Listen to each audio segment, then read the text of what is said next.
ഇപ്പം ഇനിയിപ്പം നിങ്ങൾ അകപ്പെടാൻ പോകുകയാണെങ്കിൽ പോലും നിങ്ങളുടെ ദൈവം നിങ്ങളുടെ എന്താ പറയണത് അവിടുന്ന് എന്നെ പാതാളത്തിൽ തള്ളുകയും. ഇപ്പം നമ്മുടെ ഈ വയനാട് അവരുടെ സാക്ഷ്യം തന്നെ നോക്കിയേ. അവർ ഇപ്പം ഈ അവരുടെ വീട്ടിൽ അവരുടെ ഭർത്താവിൻ്റെ വീട്ടിൽ അവർക്ക് തോന്നുന്നതാണോ സത്യമാണോ എന്നറിയത്തില്ല, അവർ ഒറ്റപ്പെടുന്ന പോലെ തോന്നി. ഒറ്റപ്പെടുകയും ചെയ്ത് ഭർത്താവ് ഇവളെ കുറ്റം പറയുകയും ഒഴിവാക്കുകയും ചെയ്ത്. അപ്പോൾ ആ വീട്ടിൽ ആർക്കും അവൾ ഇല്ല. ഇഷ്യൂസായി, കുടുംബത്തിൽ ഇഷ്യൂ ആയി. അവൾ നമ്മളൊരാളെ കെട്ടിച്ച് വിട്ട് അവരുടെ കാര്യം നോക്കി അവർക്ക് മാതാപിതാക്കന്മാരുടെ ചുമടിറക്കി വെക്കണമല്ല. അപ്പോഴാണ് അവർ പണ്ട് അവൾ മാത്രമേ ഉണ്ടാവുള്ളൂ, ഇപ്പോൾ കൊച്ചും കൂടി അവൾ തിരിച്ചു വരികയാണ്. അപ്പോൾ വീട്ടിൽ അസ്വീകാര്യമാകുന്ന അവസ്ഥയാണ് അവൾക്കറിയാം. ആത്മഹത്യ ചെയ്യാൻ വേണ്ടി എല്ലാം ഒരുക്കി വെച്ചിട്ട് കുഞ്ഞിനെയും കൊല്ലാൻ നോക്കും. ഈ പ്രശ്നമൊക്കെ വന്നുള്ള പ്രശ്നം അതാണ്. എന്നിട്ട് ഇവൾ കരഞ്ഞുകൊണ്ട് ആരും അവൾക്കില്ല, വീട്ടുകാരുമില്ല, കെട്ടിച്ച വീട്ടുകാരുമില്ല, എല്ലാം പെട്ടെന്ന് എല്ലാം തീർന്ന് ഇവൾക്ക് ജീവിതമില്ലെന്ന് കണ്ടപ്പോൾ ഇവർ അന്ന് മരിക്കുകയാണ്. അപ്പം ആ മരിക്കണ മുമ്പ് ഇവൾ കുഞ്ഞിനെ ഉമ്മ വെക്കും. കുഞ്ഞിനെ ഉമ്മ വെക്കുമ്പോൾ കുഞ്ഞ് ഈ തലയുടെ താഴെ നിന്ന് കൃപാസനം പത്രം എടുത്ത് അമ്മക്ക് കൊടുക്കും. 2 വയസ്സേ ഉള്ളെന്ന് ഓർക്കണം. എന്നിട്ട് കുഞ്ഞ് ഉറങ്ങിപ്പോകുമ്പോൾ ആ അമ്മ കുഞ്ഞ് ഉറങ്ങണതേ ദൈവം ഒരാളെ ജീർണിക്കണ്ട, എൻ്റെ നിർമ്മലൻ ജീർണിക്കാൻ അനുവദിക്കുകയില്ല. അതാണ് ജീർണിക്കാൻ പോകുമ്പോൾ ദൈവം സംരക്ഷിക്കണ്ട. ഇത്രയും നാൾ അവളുടെ തിരക്കപ്പാകത്ത് കൊന്തയും ബൈബിളും വെച്ചുകൊണ്ടിരുന്ന ദൈവത്തിനൊരു നന്ദിയുണ്ട് അവളോട്. അവളെ നശിക്കാൻ ദൈവം അനുവദിക്കണില്ല. ഭർത്താവ് ഉപേക്ഷിച്ചാലും നിൻ്റെ വീട്ടുകാർ നിൻ്റെ അപ്പനും അമ്മയും ഉപേക്ഷിച്ചാലും ഞാൻ നിന്നെ ഉപേക്ഷിക്കത്തില്ലെന്ന് കർത്താവിൻ്റെ വാഗ്ദാനമാണ്. കൈയടിച്ച് ശ്രദ്ധിക്കട്ടെ. Hallelujah, hallelujah, hallelujah, hallelujah. ഞങ്ങളെ മറക്കാത്ത അവിടുത്തെ വലിയ സ്നേഹത്തിന് നന്ദി പറയുന്നു.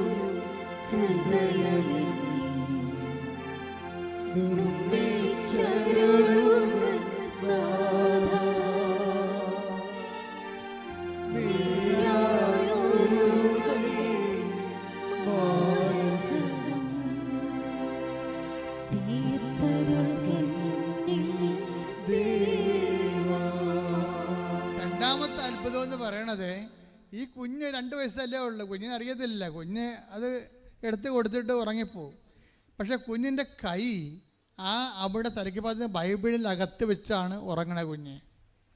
അപ്പം ഇവളോട് പരിശുദ്ധാത്മാ പറയും കൈ അടയാളം വെച്ചിട്ട് എടുത്ത് വായിക്കാൻ പറയും. ഉടനെ ഇവൾ കൊതിയോടെ എടുത്തിട്ട് കൈ അടയാളം വെച്ചെടുത്ത് വായിക്കും. അതെന്താണെന്നറിയാമോ? I have carved you out in my palm. അത് ഐസയാണ് 49:15.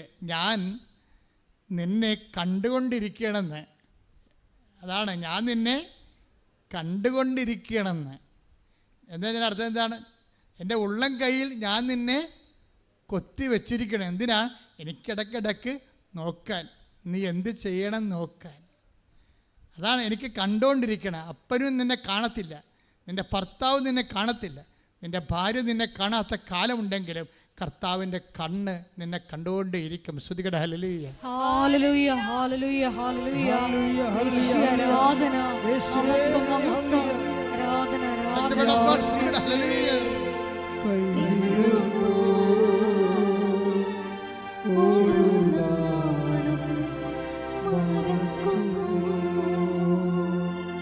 ഞാൻ നിന്നെ കൈവിടുന്നു,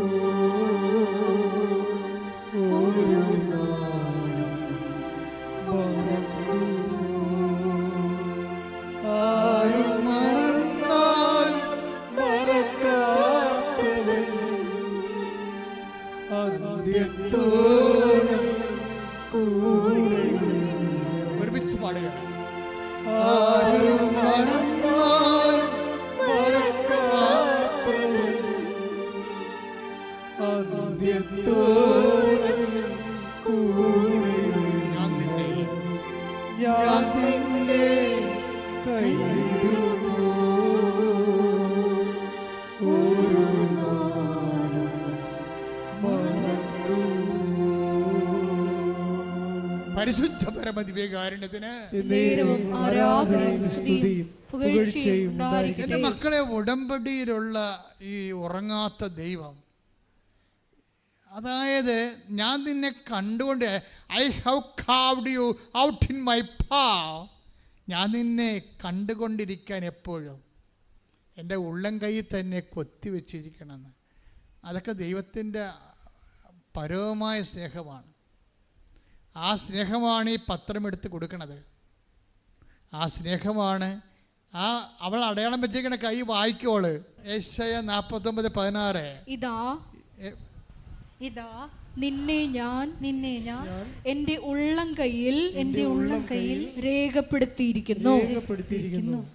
അവളിത് ഈ രേഖപ്പെടുത്തിയിരിക്കണമെന്ന് പറഞ്ഞ് വായിച്ചപ്പോൾ തന്നെ ആളിന് വായനയുടെ അഭിഷേകം കിട്ടി. ആളിന് വായനയുടെ അഭിഷേകം കിട്ടിയിട്ട് പിന്നീട് വായിക്കണം എല്ലാം ദൈവം അവരോട് നേരിട്ട് അപ്പളെ ഇറങ്ങി വന്ന് കയ്യെ പിടിച്ച് പറയണ പോലെ തോന്നുന്നു. അതാണ് അഭിഷേകം കിട്ടിക്കഴിഞ്ഞാലുള്ള ഗുണം. അതാണ് ദൈവം നേരിട്ട് ഇറങ്ങി വന്ന് നമ്മുടെ കണ്ണിൽ നോക്കി നമ്മുടെ കയ്യെ പിടിച്ച്, അങ്ങനെയല്ലേ പറയണത്, ഞാൻ നിന്റെ മുഖത്ത് നോക്കി. Take the word of God. ശ്രദ്ധിക്കട്ടെ. സങ്കീർത്തനം 32:8. ഞാൻ നിന്നെ ഉപദേശിക്കാം. പറഞ്ഞേ, ഞാൻ നിന്നെ ഉപദേശിക്കാം. നീ നടക്കേണ്ട വഴി കാണിച്ചു തരാം. ഞാൻ നിന്റെ മേൽ ദൃഷ്ടി ഉറപ്പിച്ച് നിന്നെ ഉപദേശിക്കാം. വചനം അഭിഷേകമാകണം. എങ്ങനെയാണെന്നറിയാവോ? വചനം വായിക്കുമ്പോൾ ദൈവം നേരിട്ട് വന്ന് നമ്മുടെ കൈ പിടിച്ചുകൊണ്ട് കണ്ണിൽ നോക്കി പറയണ പോലെ നമുക്ക് തോന്നാം. അങ്ങനെ പറയുമ്പോൾ നമുക്ക് ഇങ്ങനെ നമ്മുടെ ഉള്ളിൽ അഭിഷേക ആനന്ദവും ആത്മശക്തിയൊക്കെ നിറയുമ്പോൾ അപ്പോൾ ഇനി നമുക്ക് എല്ലാത്തിനും ഇത് ഈ വചന വായന അവൾ അവസാനിപ്പിക്കുന്നത് 41:10. ഐശയ്യാ 41:10 എടുത്ത് ശ്രദ്ധിക്കട്ടെ. ഹല്ലേലൂയ. ഞാൻ നിന്നെ ശ്രദ്ധിക്കട്ടെ. ഹല്ലേലൂയ.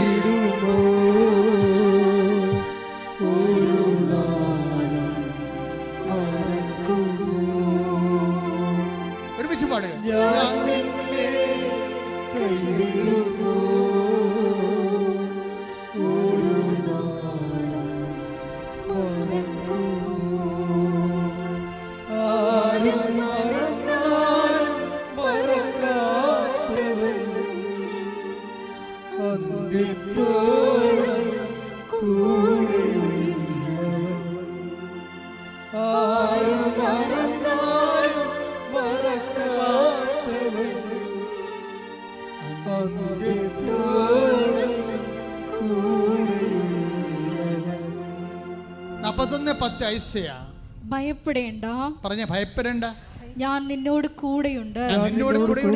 സംഭ്രമിക്കേണ്ട. ഞാനാണ് നിന്റെ ദൈവം. ഭയപ്പെടേണ്ട. ഞാൻ നിന്നോട് കൂടെയുണ്ട്. സംഭ്രമിക്കേണ്ട. ഞാനാണ് നിന്റെ ദൈവം. കൈയടിക്കട്ടെ. ഹല്ലേലൂയ, ഹല്ലേലൂയ. യേശുവേ ആരാധന. മഹത്വം, മഹത്വം.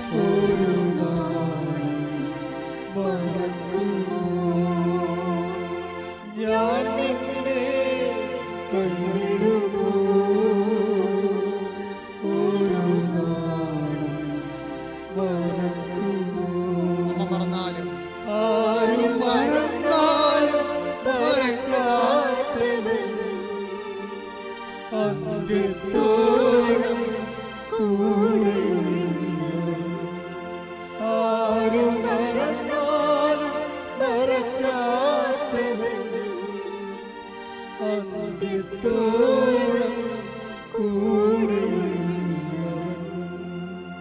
അതായത് എൻ്റെ മക്കളെ, ഉടമ്പടിയുടെ ഏറ്റവും വലിയ ആസ്തി ഭദ്രത എന്ന് പറയണത് അഭിഷേകപ്രകാരം വായിക്കാൻ പറ്റുന്നതാണ്. നിങ്ങളിപ്പോൾ ഉറക്കം തൂങ്ങാൻ നേരത്ത് കുറച്ച് നേരം ഒന്ന് വായിച്ചിട്ട് ഒന്ന് അടച്ചു തല്ലി അവിടെ വെക്കുക, അങ്ങനെയല്ല. ഉടമ്പടി ഇത് വായിക്കണമെങ്കിൽ, ഈ സമ്പൂർണ്ണ ബൈബിൾ വായിക്കണമെങ്കിൽ, പുതിയ നിയമം വായിക്കണമെങ്കിൽ 72 മണിക്കൂർ മതി. ഞാൻ 72 മണിക്കൂർ കൊണ്ട് വായിച്ചിട്ടുള്ളതാണ്, അതുകൊണ്ട് പറയണത്. 72 മണിക്കൂർ കൊണ്ട് പുതിയ നിയമം. അപ്പോൾ അങ്ങനെയാണെങ്കിൽ 2-3 ദിവസം ഉണ്ടെങ്കിൽ, ഒരു 5 ദിവസം ഉണ്ടെങ്കിൽ ഇത് മുഴുവൻ വായിക്കാൻ പറ്റും. ഇത് വായിക്കണമെങ്കിൽ അഭിഷേകം കിട്ടണമെങ്കിൽ ആളാണ് 5 ദിവസം. അഭിഷേകത്തിന് 5 ദിവസമേ ഉള്ളൂ. എന്നിട്ട് ഇങ്ങനെ വായിക്കുന്നതോറും ഇങ്ങനെ നമ്മുടെ ഉള്ളിൽ ദൈവസ്നേഹവും ദൈവ ശക്തിയൊക്കെ ഇങ്ങനെ നുരഞ്ഞ് പതഞ്ഞ് ഒഴുകി നമുക്ക് അതായത് നമ്മൾ ശരിക്കും പറഞ്ഞാൽ ആധ്യാത്മികമായി ലഹരി പിടിച്ചു പോകും. അങ്ങനെ വന്നാൽ അതിൻ്റെ അർത്ഥം എന്താണ്? നീ വായന അഭിഷേകത്തിലായാൽ അതിൻ്റെ അർത്ഥം എന്താണ്? ദൈവം നിൻ്റെ കൂടെ സഞ്ചരിക്കാൻ തുടങ്ങിയിരിക്കുന്നു. ഇനി എന്താണ്?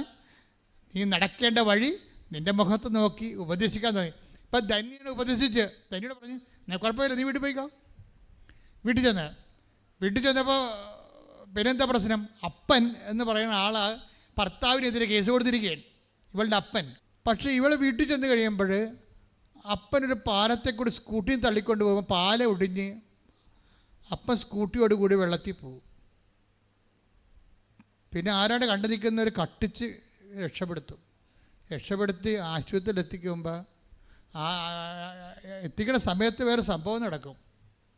അതായത് ഈ അപ്പം വീണ സമയത്ത് ഭർത്താവ് കൊച്ചിനെ കാണാൻ വേണ്ടി ഇവളുടെ വീട്ടിലുള്ള സമയത്താണ് അപ്പം വീഴണത്. ഇതൊക്കെ ഈ അപ്പനൊക്കെ ഉന്തിത്തള്ളി വീഴിക്കണത് ആരാണ്? ഇതാണ് പ്രശ്നം. ഈ ഭർത്താവ് വീട്ടിൽ വരാറില്ല. ഒരു ദിവസം അയാൾക്ക് തോന്നി കൊച്ചിനെ വന്ന് കാണണമെന്ന്. കൊച്ചിനെ കാണാൻ വേണ്ടി ഭർത്താവ് വീട്ടിൽ വരുമ്പോൾ അപ്പം പാലത്തിൽ നിന്ന് വീഴും. പിന്നെ എന്താ ചെയ്യണത്? അപ്പനെയും കൊണ്ട് മരുമകൻ ആശുപത്രിയിൽ പോകും. ആശുപത്രിയിൽ പോകുമ്പോൾ പല അസ്ഥികളും വിട്ടുപോകും സ്കാൻ ചെയ്യുമ്പോൾ. അപ്പോൾ അവൾ കണ്ണീരോടെ പറയും, എന്താ പറഞ്ഞത്? കർത്താവേ, ഞാൻ കൃപാസനത്തിൽ വന്ന് സാക്ഷ്യം പറഞ്ഞോളാം, നാളെ എക്സ്റേ എടുക്കുമ്പോൾ അസ്ഥി കൂടിയിരിക്കണമെന്ന് പറയും. അതുപോലെ നാളെ അസ്ഥി എടുക്കുമ്പോൾ അപ്പൻ്റെ അസ്ഥി കൂടിയിരിക്കും. ആ പ്രാർത്ഥനയുടെ രീതിയാണ്. പക്ഷേ വിഷയം സെറ്റിൽഡായി. എന്താണ്? അമ്മായിയപ്പനും മരുമകനും സ്നേഹമായി, ഭാര്യയും ഭർത്താവും സ്നേഹമായി, കുടുംബം സെറ്റായി. അവളിപ്പോൾ അത് പറയാൻ വേണ്ടി ഇവിടെ വന്നപ്പോൾ ജീന സിസ്റ്റർ പറഞ്ഞ്, നീ ഇനി വരുമ്പോൾ അപ്പനെയും പിടിച്ചോണ്ട് വരണം, എന്നിട്ട് സാക്ഷ്യം പറയാമെന്ന് പറഞ്ഞു. അപ്പനെയും പിടിച്ചോണ്ട് വരികയല്ല, നീ വിസായും കൊണ്ട് വരണമെന്ന് പറഞ്ഞേ, വിദേശത്തേക്കുള്ള. അപ്പോൾ പറയും, ഞാൻ അപേക്ഷ പോലും കൊടുത്തില്ല, ഞാൻ വിസായും കൊണ്ട് വരണത്. സിസ്റ്റർ പറയാം, നീ പോയി വാന്ന് പറയും. പക്ഷേ അവൾ ഇന്നലെ വന്നപ്പോൾ അവളുടെ വിസയുടെ പ്രോസസ്സിങ് എല്ലാം കഴിഞ്ഞിരിക്കണം, അപ്പനെയും കൊണ്ട് വന്നിരിക്കണം സാക്ഷ്യം പറയാം. Hallelujah, hallelujah. ഒരു ദിവസം രാത്രി മരിക്കാൻ പോയവളാണ് ഇവളല്ലേ. ആ കുഞ്ഞിൻ്റെ കൈ കൊണ്ട് കർത്താവ് അവളെ തൊട്ട്, നിൻ്റെ കർത്താവ് ഉണർന്നിരിക്കുന്നു, ഇസ്രായേലിൻ്റെ ദൈവം മയങ്ങുകയില്ല, ഉറങ്ങുകയില്ല. ശ്രദ്ധിക്കട്ടെ, ഹല്ലേലൂയ. ഇസ്രായേലിൻ പരിപാലകൻ ഉറങ്ങില്ല, മയങ്ങില്ല, നിത്യജീവനേകും ദൈവം എന്നും കാവലുന്നു. കാലിടറാതെ അവനെന്നെ നയിക്കും, കൺമണി പോൽ അവനെന്നെ കാക്കും. കാലിടറാതെ അവനെന്നെ നയിക്കും, കൺമണി പോൽ അവനെന്നെ കാക്കും. ആ ദൈവം ജീവിക്കുന്നു, ഇന്നലെയും ഇന്നുമെന്നും. ആ ദൈവം ജീവിക്കുന്നു, ഇന്നലെയും ഇന്നുമെന്നും. സങ്കീർത്തനം 121:4. ഇസ്രായേലിന്റെ പരിപാലകൻ മയങ്ങുകയില്ല, ഉറങ്ങുകയുമില്ല. Praise the lord. എന്ന് പറഞ്ഞ ഇസ്രായേലിന്റെ പരിപാലകൻ മയങ്ങുകയില്ല, ഉറങ്ങുകയുമില്ല. അപ്പൊ I have carved you out in my palm എന്ന് പറഞ്ഞല്ലേ, ഞാൻ നിന്നെ ഉള്ളം കയ്യിൽ കൊത്തിവെച്ചിരിക്കുന്ന ദൈവം, നിന്നെ അവൻ്റെ ഉള്ളം കയ്യിൽ കൊത്തിവെച്ചിരിക്കുന്ന ദൈവത്തിൻ്റെ സ്വഭാവം എന്താണ്? അവൻ നിന്നെ നോക്കിക്കൊണ്ടിരിക്കുകയാണ്, അവൻ്റെ കൺപോളകളിൽ ഉറക്കമില്ല, നിന്നെ കണ്ടുകൊണ്ടിരിക്കുന്നു, നീ ഇരിക്കുന്നത് കാണുന്നു, ചെയ്യുന്നത് കാണുന്നു, 130 സങ്കീർത്തനം വായിച്ച. ശ്രദ്ധിക്കട്ടെ, ഹല്ലേലൂയ, ശ്രദ്ധിക്കട്ടെ, ഹല്ലേലൂയ. യേശുവേ നന്ദി, ഹല്ലേലൂയ, ഹല്ലേലൂയ, ഹല്ലേലൂയ, ഹല്ലേലൂയ, ഹല്ലേലൂയ, ഹല്ലേലൂയ. ഇസ്രായേലിൻ പരിപാലകൻ ഉറങ്ങില്ല, മയങ്ങില്ല, നിത്യജീവനേകും ദൈവം നിത്യജീവൻ കാവലുന്നു. കാലിടറാതെ അവരെന്നെ നയിക്കും, കൺമണി പോൽ അവരെന്നെ കാക്കും. കാലിടറാതെ അവരെന്നെ നയിക്കും,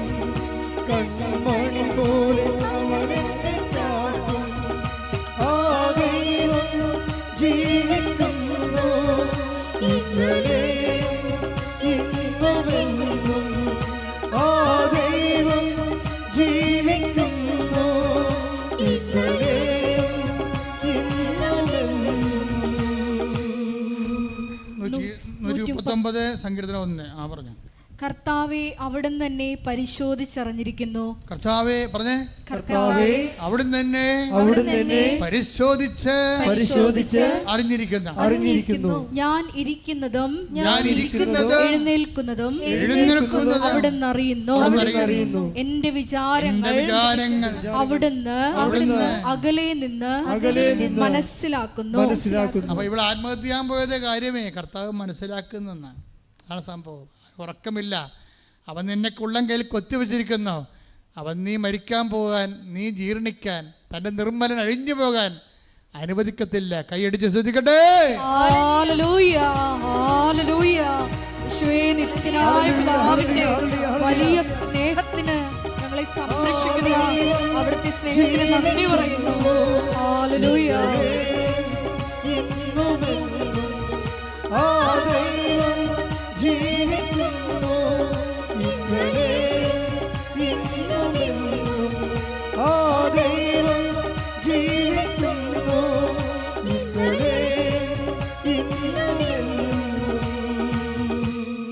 അതായത് ഈച്ച് ആൻഡ് എവരിത്തിങ്.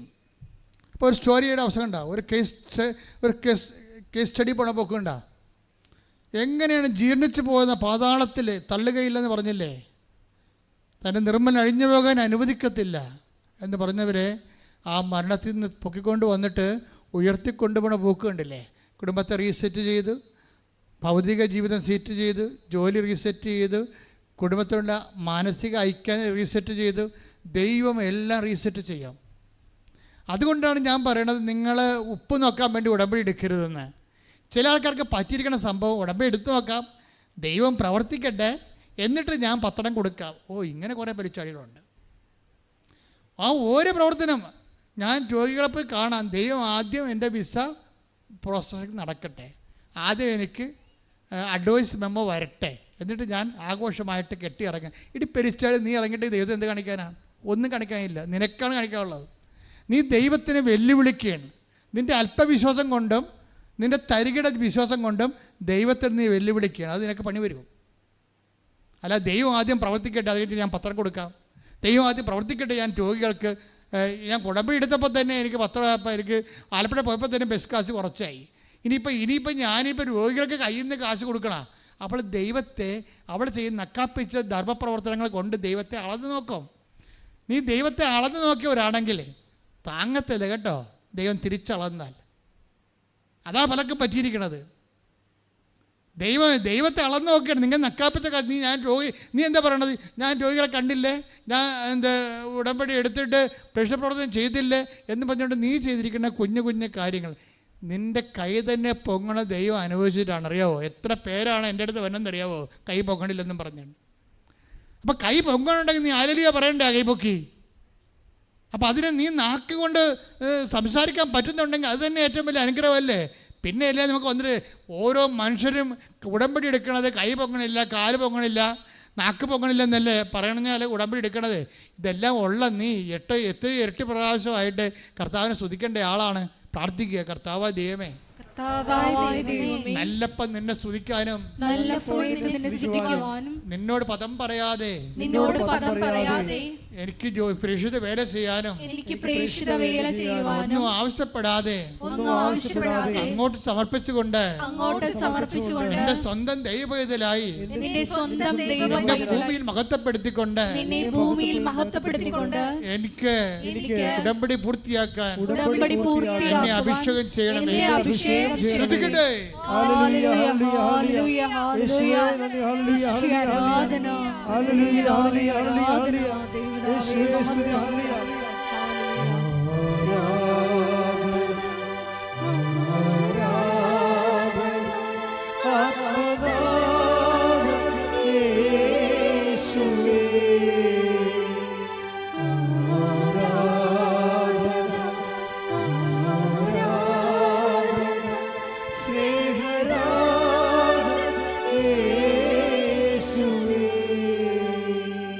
ശ്രീകുമാരൻ്റെ സാക്ഷ്യം വായിച്ചപ്പോഴാണ് എൻ്റെ മനസ്സിൽ ഇത് ഓർമ്മ വന്നത്. ശ്രീകുമാരൻ നിങ്ങൾ കണ്ടില്ലേ?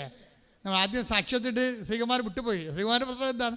ശ്രീകുമാരൻ ഒരു NRI പാർട്ടിയാണ്. നാട്ടിൽ വന്നപ്പോൾ കാലിന് കാശിൻ്റെ കയ്യിലില്ല, കാശ് മുടക്കാൻ നിവർത്തിയില്ല. കാശില്ലല്ലോ. ജോലിക്ക് എവിടെയെങ്കിലും പോയി ജോലിക്ക് മുടക്കാൻ വേണ്ടി, ഒരു ബിസിനസ് ചെയ്യാൻ വേണ്ടി കാശില്ല. അപ്പോൾ നാട്ടിൽ വന്നൊരു ജീവച്ഛവമായിട്ട് ഇങ്ങനെ ഗതികിട്ട പ്രേതമായിട്ട് നടക്കുകയാണ്. അപ്പോഴാണ് അവൻ വന്ന് ഉടമ്പടി എടുക്കണത്. ഉടമ്പടി എടുത്തപ്പോൾ അവന് തോന്നി സർക്കാരിൻ്റെ ജോലിയില്ലേ, സർക്കാരിൻ്റെ ഈ PWD വർക്കില്ലേ, അതിൻ്റെ കോൺട്രാക്റ്റ് എടുക്കാമെന്ന് പറഞ്ഞു. പക്ഷേ അതിന് രജിസ്ട്രേഷൻ നടത്തണം. അപ്പോൾ അതിന് ബാങ്ക് ബാലൻസ് ഉണ്ടാകണം. ഉടനെ ശ്രീകുമാർ ഉടമ്പടി എടുത്തും ബാങ്കിൽ വിളിച്ചെന്ന് പറയണേ, സാറേ എനിക്ക് കോൺട്രാക്റ്റ് വർക്ക് ചെയ്യണം, PWD എനിക്ക് കുറച്ച് പൈസ അനുവദിക്കണം എന്ന് പറയും. അപ്പോൾ പറഞ്ഞു, നിങ്ങൾക്ക് ആസ്തികളില്ലല്ലോ, നിങ്ങളുടെ അക്കൗണ്ട് തന്നെ NRI കാലത്ത് പോലും നിങ്ങൾ മര്യാദക്ക് കീപ്പ് ചെയ്തിട്ടില്ല, അതുകൊണ്ട് തരാൻ നിവർത്തിയില്ല. എന്നാലും നിങ്ങളൊരു NRI അല്ലേ, ഞാനത് പൈസ ഇട്ട് തരാമെന്ന് പറഞ്ഞു.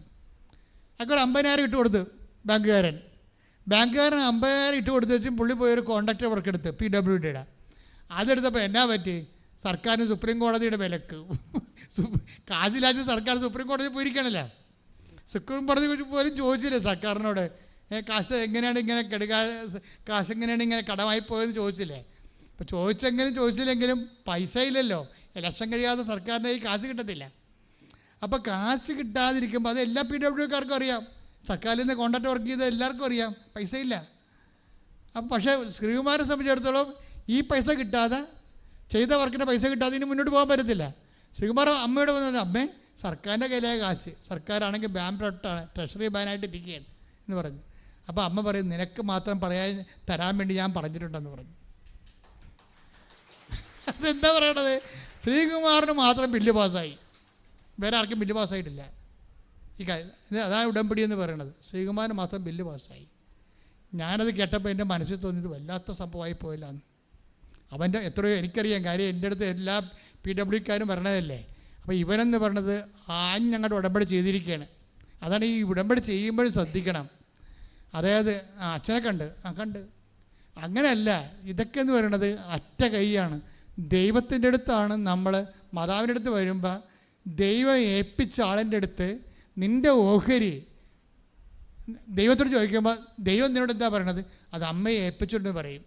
ഈ വീഞ്ഞും ഒക്കെ ഇല്ലാത്തപ്പോഴൊക്കെ ഉണ്ടാക്കണതും, ഭക്ഷണം ഇല്ലാത്തപ്പോൾ ഉണ്ടാക്കണതും, ജോലി ഇല്ലാത്തപ്പോൾ ഉണ്ടാക്കണതൊക്കെ അമ്മയുടെ ഡിപ്പാർട്ട്മെൻറ്റാണ്, അമ്മ ഏൽപ്പിച്ചിട്ടുണ്ടെന്നറിയാം. നീ ബൈബിൾ വചനമല്ലേ വായിക്കണമെന്ന് ചോദിക്കുമോ. അപ്പോൾ നീ ഉടമ്പടിയിൽ എടുത്തിരിക്കണത്.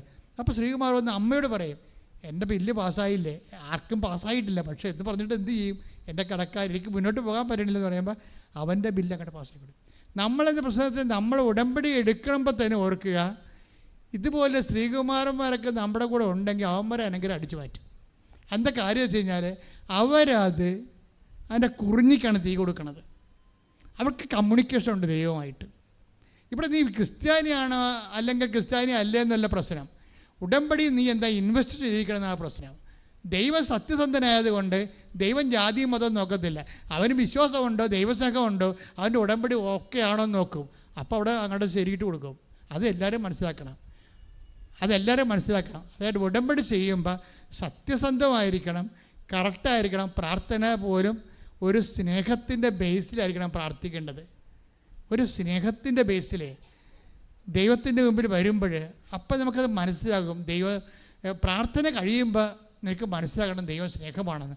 അപ്പോഴാണ് പ്രാർത്ഥന നീ ചെയ്തത് പ്രാർത്ഥനയാണോ എന്ന് നമുക്ക് നിനക്ക് മനസ്സിലാകണം. ഒരു പ്രാർത്ഥന കഴിയുമ്പോൾ നിൻ്റെ മനസ്സിൽ മനസ്സിലാക്കണം ദൈവം സ്നേഹമാണെന്ന്. അപ്പോഴാണ് നിൻ്റെ പ്രാർത്ഥനയാണോ എന്ന് ദൈവം മനസ്സിലാക്കുന്നത്. അതാണ് ഇത്. കാരണം സ്നേഹത്തിലേ പ്രാർത്ഥിക്കാൻ പറ്റത്തുള്ളൂ. അല്ല താത്വികവുമായിട്ടും സാങ്കേതികമായിട്ടും ഡിമാൻഡ് വെച്ച് നമുക്കൊന്നും ചെയ്യാൻ പറ്റത്തില്ല. അപ്പം അതുകൊണ്ട് ഈ വിഷയത്തിൽ കുറച്ച് നമ്മൾ സൂക്ഷ്മത ഉണ്ടാകണത് നല്ലതാണ്. ഞാനെന്താ ശ്രീകുമാരൻ്റെ സാക്ഷ്യം കേട്ടപ്പോഴേ അത് കാര്യം അവന് ബില്ല് പാസ്സാക്കാൻ കാരണം എന്താണെന്നറിയാവോ, രാജാക്കന്മാരെ കൊണ്ട് വളർത്തുമെന്ന് ദൈവം പറഞ്ഞിട്ടുണ്ട്. സർക്കാരിനെ കൊണ്ട് നമ്മളെ വളർത്തുമെന്നേ, അത് ഉടമ്പടിയിലുള്ളതാണ്. യെശയ്യാ 49:23. യെശയ്യാ 49:23. രാജാക്കന്മാർ നിന്റെ വളർത്തുപിതാക്കന്മാരും, സർക്കാരും നിന്റെ വളർത്തുപിതാക്കന്മാരും, രാജ്ഞിമാർ വളർത്തമ്മമാരും ആയിരിക്കും. അതാണ് സർക്കാരുമായിട്ടുള്ള ബന്ധത്തിൽ പോലും നിന്നെ വളർത്താനുള്ള നടപടിക്രമങ്ങളെ ദൈവം ക്രമീകരിച്ചിട്ടുണ്ട്. അത് വാഗ്ദാനത്തിന്റെ ഭാഗമാണ്, ഉടമ്പടിയുടെ ഭാഗമാണ്. ശ്രദ്ധിക്കട്ടെ. ഹല്ലേലൂയ. ഹല്ലേലൂയ. ഹല്ലേലൂയ.